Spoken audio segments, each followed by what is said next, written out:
today kind of wanted to share what I keep telling people, at least the ones that are getting into programming now on the future.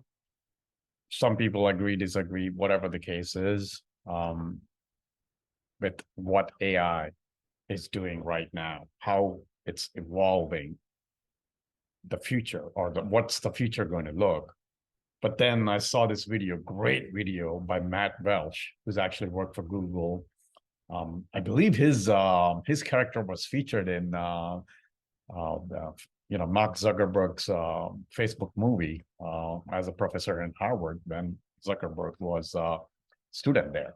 But anyway, he does this great presentation. I guess he did a great presentation at Harvard on why programming or a programmer is going to be dead in the future, next 4 to 5 years.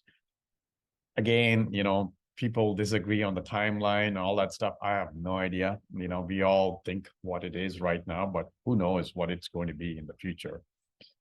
So anyway, with that, I'll share the video, his video, a brief, information on the history of programming first, how programming came, what is programming?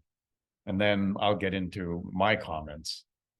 So with that, let me go share the screen, and here we go.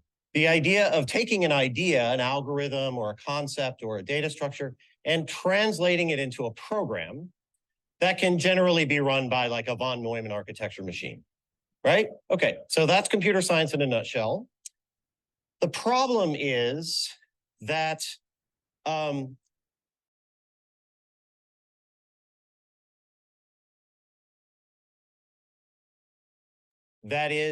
that the programs that we're all talking about here have been implemented, maintained, and have to be understood by humans, right? That if I print out the code for a program, some human, maybe not everyone, but at least maybe the person who wrote it, if not someone else, can understand it. Now, here's the problem, right? Humans suck at all three of these things. We're terrible at writing programs, we're terrible at maintaining them, and we're absolutely terrible at understanding them. So what does that really mean for the field? So I want to make this claim that 50 years of research into programming languages has done effectively nothing to solve this problem. We've been at this for a long time now. 50 years is a long time. And we keep inventing new languages and new programming concepts and new abstractions and new data types and new proof methodologies. But none of the stuff that we've developed in terms of tooling or languages or proof techniques or documentation or linters has actually solved this problem. And I don't think another 50 years is going to solve it. I think this idea of building automated tools to help humans write better software has played itself out. This is how I write code today. All right, sorry. That kind of went forward. That's the next step. So clearly, I mean, if you've been in the software development side, like I've been, 25 plus years, he's telling the truth. No matter how experienced you are, you pretty much suck at programming. I don't know. Okay, maybe you're a genius and you're one percentile programmer that barely has any errors. But we all know, if you have done enough coding programming, that's the case.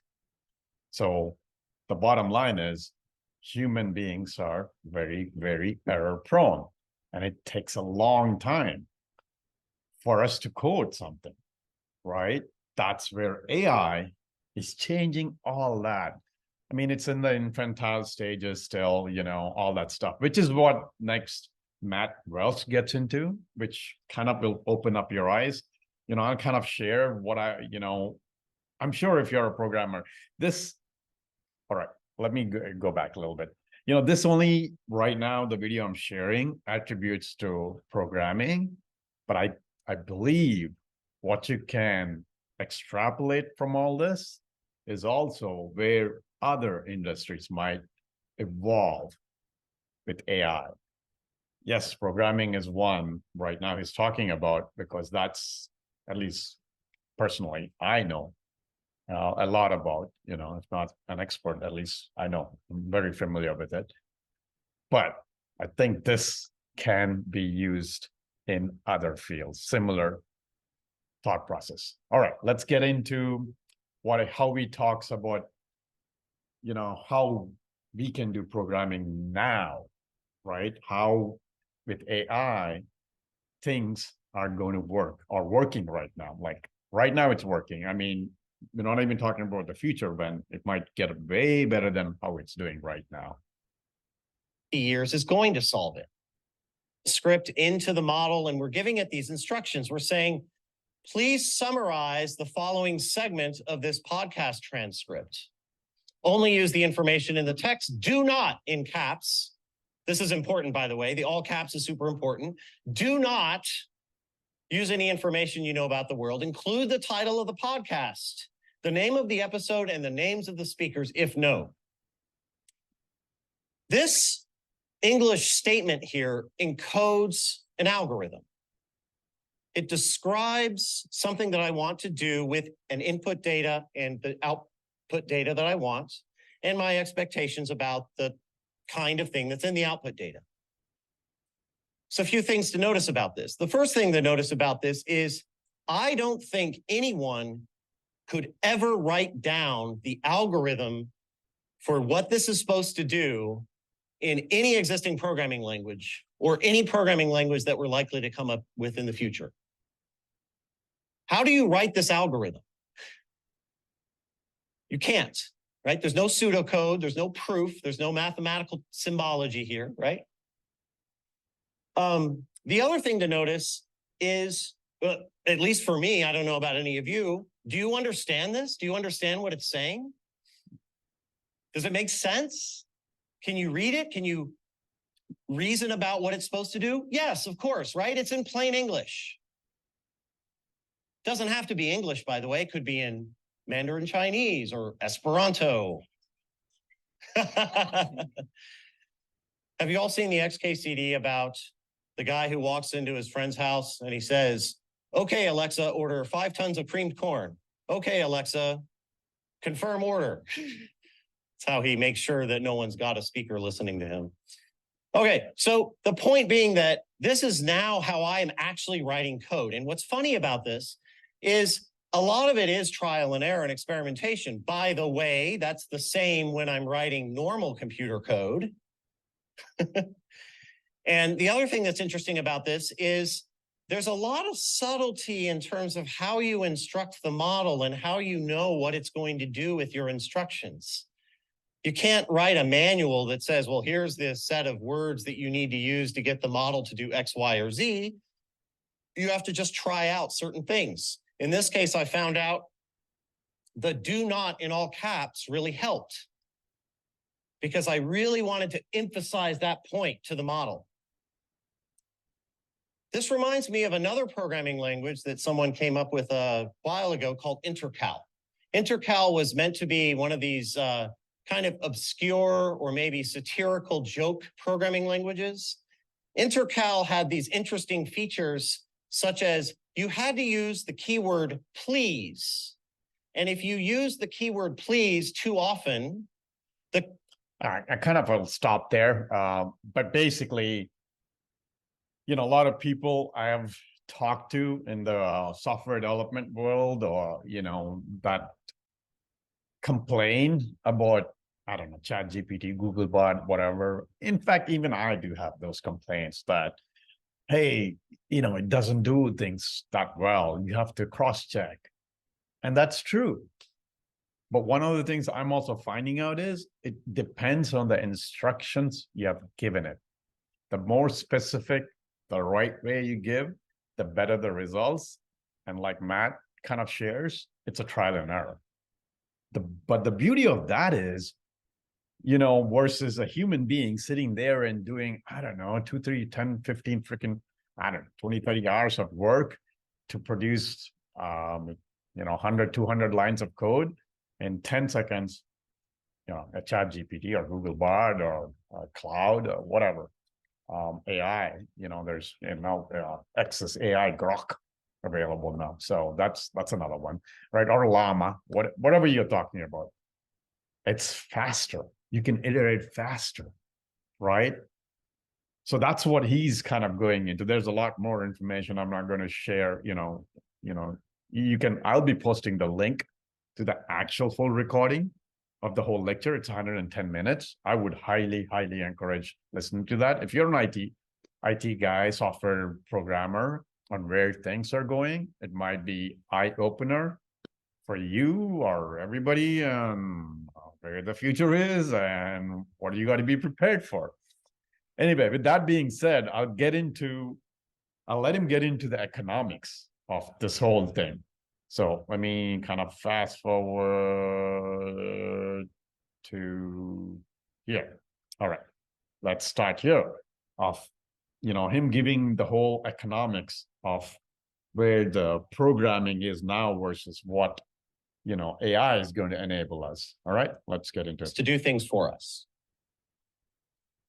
So now I want to talk about, well, if this AI technology is getting so good, then what's going to happen to our industry? What does this mean for all of us who might be looking to get jobs in this industry in the future and expecting to get those, big fat paychecks and stock option grants and, buy Teslas or whatever we're expecting to do? So how much does it cost to replace one human developer with AI? Well, I did the math.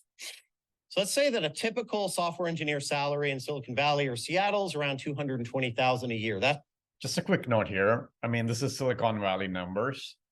Personally, like if you're in Texas, like me, probably, cut out about 100K less than what he's proposing there. Obviously, our expenses are less too. So, that's why my pet peeve is when Silicon Valley or California people offer that much higher salary. I'm like, I'm not really getting that much higher salary than what I'm getting in Texas, even though the base numbers looks great. But anyway, with that in mind, just cut 30%. You can calculate the numbers yourself. So the base salary doesn't include benefits, doesn't include equity packages, doesn't include your free lunch in your bowling alley and all that kind of stuff. So let's just assume that stuff costs, $92K a year. This is, again, a little conservative. So the total cost to your employer is roughly $312K for one suite. How many working days are there in a year? About 260. And so it costs $1,200 a day to employ you as a SWE at one of these companies. Fair enough? Okay, so let's do the math. How many lines of code do you think an average developer checks into the code base every day? I mean, finalized, tested, reviewed, and approved lines of code. Most of us who work in industry know that the median value is 0 because there's so many days that you go by where you're waiting on somebody else or you're in meetings all day, you didn't get anything done, you didn't check it in. But let's just be generous here and say it's about 100. I know 100 doesn't sound like a lot. People are like, but I was programming all day. Yes, but 90% of your code you ended up throwing out, or somebody reviewed it and said it was no good. You have to rewrite it. You were trying to figure out what to do. You were revamping it. So like the final result of your output is something like 100 lines of code a day. That's the final result. How many GPT-3 model tokens is that? It's about 10 tokens per line, more or less. So, and the cost for GPT-3 actually, this is probably a little out of date, but at the time I made this slide, it was 2 cents for 1,000 tokens. Okay. So if you do the math. Again, he goes into GPT-3 tokens. I use GPT-4 and I guess 4.5 now. I already pay for it, $20 or something a month. So tokens are not that valid. So it might be even cheaper. So anyway, with that in mind, let's go ahead. Then the total cost for the output of one human software developer on GPT-3 is 12 cents. This is a factor of 10,000. This should scare us all, right? I mean, bottom line is that I don't even have to share more, right? if you're an IT developer, software programmer, QA, whatever you are, just imagine what he's saying, right? Maybe it's not, the numbers are not that accurate, like, you know, 1:1 the same, but it is the truth. You're talking about 1,000 times more productive work from AI, you know, 24/7 potentially. Maybe not now, right? We're talking 3 to 5 years now, maybe. So where is the future for the software development? You know, where do you, I mean, just think about it, right?